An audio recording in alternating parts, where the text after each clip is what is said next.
నమస్తే, welcome to special drive. నేను రాజశేఖర్. తెలంగాణలో భానుడు ఉగ్రరూపాన్ని చూపుతున్నాడు. రాష్ట్ర వ్యాప్తంగా పలు ప్రాంతాల్లో రికార్డు స్థాయిలో ఉష్ణోగ్రతలు నమోదవుతున్నాయి. తీవ్రమైనటువంటి ఎండలు, ఉక్కపోతతో ప్రజలు అల్లాడిపోతున్నారు. ఉదయం 8 గంటల నుంచే భానుడు తన ప్రతాపాన్ని చూపిస్తున్నాడు. మధ్యాహ్నం అయితే చాలు రాష్ట్రంలో అగ్నిగుండంలా మారిపోతుంది. ఎండల తీవ్రతతో అడవులు జిల్లా ఆదిలాబాద్ అట్టుడుకుపోతుంది. గరిష్ట ఉష్ణోగ్రత 44.3 డిగ్రీల సెల్సియస్గా అక్కడ చేరుకుంది. ఇది సాధారణం కన్నా 3.4 డిగ్రీలు అధికంగా ఉంది.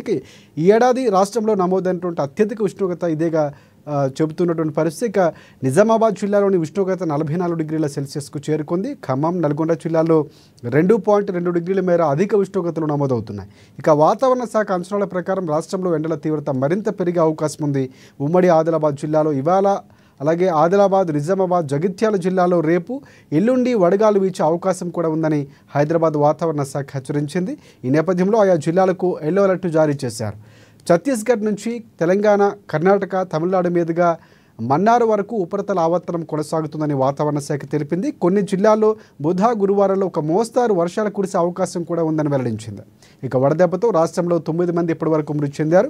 ఖమ్మం, కరీంనగర్, నాగర్ కర్నూలు జిల్లాలో 3, ఉమ్మడి ఆదిలాబాద్ జిల్లాలో 3, వరంగల్ జిల్లాలో 3 చొప్పున ప్రాణాలు కోల్పోయారు. ప్రజలు అవసరమైతే తప్ప బయటకు రావద్దంటూ అధికారులు హెచ్చరిస్తున్నారు.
తెలంగాణలో భానుడు ఉగ్రరూపాన్ని దాలుస్తున్నాడు. రాష్ట్ర వ్యాప్తంగా పలు జిల్లాల్లో రికార్డు స్థాయిలో ఉష్ణోగ్రతలు నమోదవుతున్నాయి.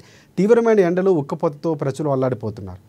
ఉదయం 8 నుంచే భానుడు తన ప్రతాపాన్ని చూపిస్తున్నటువంటి పరిస్థితి. మధ్యాహ్నం అయితే చాలు రాష్ట్రంలో అగ్నిగుండంగా మారిపోతుంది. ప్రధానంగా సిద్దిపేటకు సంబంధించి ఎండల తీవ్రతపై మరిన్ని అప్డేట్స్ అందించేందుకు మా ప్రతినిధి యాదగిరి మనకి ఫోన్ లైన్లో సిద్ధంగా ఉన్నారు. యాదగిరి, చెప్పండి, ప్రధానంగా కీలకంగా ఎండల తీవ్రత ఉందని ఇప్పటికే వాతావరణ శాఖ హెచ్చరించింది.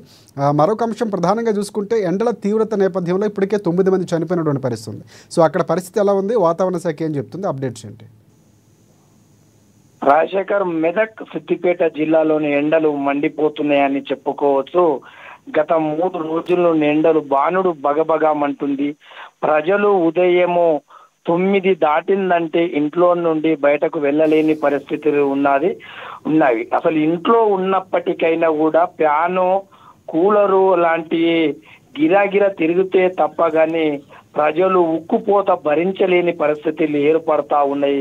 ప్రజలు మాత్రం లబోదిబోం అంటున్నారు.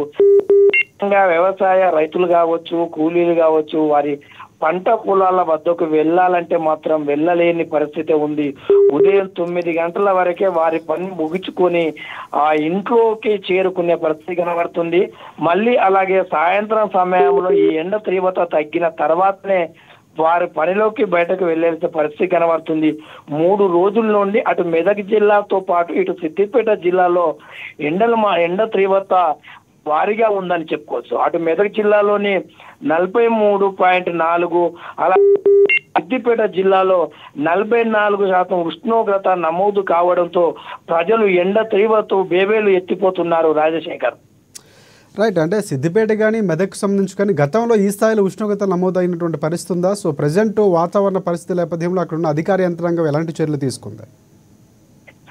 రాజశేఖర్, అంటే ప్రతి వేసవి కాల సమయంలో ఏప్రిల్ మే మాసంలో ఎండ తీవ్రత అనేది ఎట్టి పరిస్థితుల్లో ఇలాగనే ఉంటుందని చెప్పి కూడా అధికారులు కూడా తెలపడం జరుగుతుంది. ప్రజలు ఎప్పటికప్పుడు అప్రమత్తంగా ఉండాలి. ఎండకు బయటకు వెళ్ళకూడదు. వెళ్ళినా కూడా కాటన్ దుస్తులు ధరించాలి. ఆ లిక్విడ్ అంటే కొబ్బరి నీళ్ళ లాంటి లిక్విడ్ వాడాలి. ఎండకు వెళ్ళి ఇంటికి చేరుకోగానే కూల్ వాటర్ వెంబడే తీసుకోకూడదు అని చెప్పేసి వైద్యులు కూడా తెలుపుతా ఉన్నారు. ప్రజలు జాగ్రత్తగా ఉండాలి. ముఖ్యంగా వృద్ధులు కావచ్చు, చిన్నపిల్లలు కావచ్చు, ఎట్టి పరిస్థితుల్లో మాత్రం ఇంట్లో నుండి బయటకు వెళ్ళకూడదు.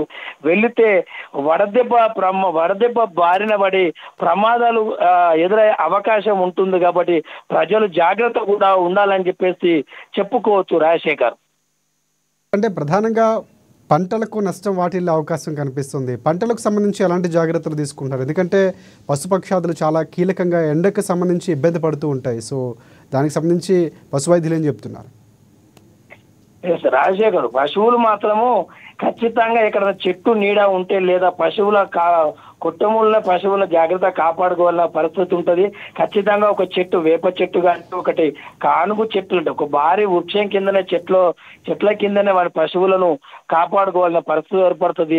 రైతులు కూడా ఇప్పుడు పంట సీజన్ అంటే యాసంగి పంట వరి సీజన్ కాబట్టి కోతలు కూడా రైతులు వరి పంటను, వరి ధాన్యాన్ని కోసి ఒక్క దగ్గర ఐకేపీ సెంటర్లో కావచ్చు, అటు మార్కెట్ యార్డ్లో కూడా వరి ధాన్యాన్ని ఎండబోసి ఆరబోసి వాటిని గోనె సంచుల్లో నింపే పరిస్థితులు ఉంటాయి. కాబట్టి ఖచ్చితంగా వరి ధాన్యము వెండిన వరి ధాన్యాన్ని మార్కెట్ యార్డ్లో కాంట పెట్టాలి. వాటి అమ్మకాలు కొనుగోలు జరగాలంటే మ్యాచర్ రావాల్సిన పరిస్థితి ఉంటుంది. కాబట్టి రైతులు కూడా 2-3 సార్లు ఉదయం పూట వరి ధాన్యాన్ని ఐకేపీ సెంటర్లో ఆరబోసిన తర్వాత వాటిని వెండినా లేదని చెప్పేసి ఒక రోజుకు 3 నుండి 4 సార్లు వరి ధాన్యాన్ని చూసుకోవాల్సిన పరిస్థితి ఉంటుంది. కాబట్టి రైతులు ఖచ్చితంగా జాగ్రత్తలు తీసుకొని వరి ధాన్యాన్ని కావచ్చు, అలాగే వ్యవసాయ పంట పొలాల దగ్గరికి కావచ్చు, పశువుల దగ్గరికి వెళ్ళేటప్పుడు తగు జాగ్రత్తలు అయితే తీసుకోవాలని చెప్పేసి అటు వాతావరణ శాఖ అధికారులు కావచ్చు,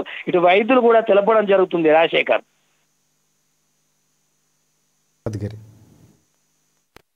thank you, thanks for updates Yadagiri.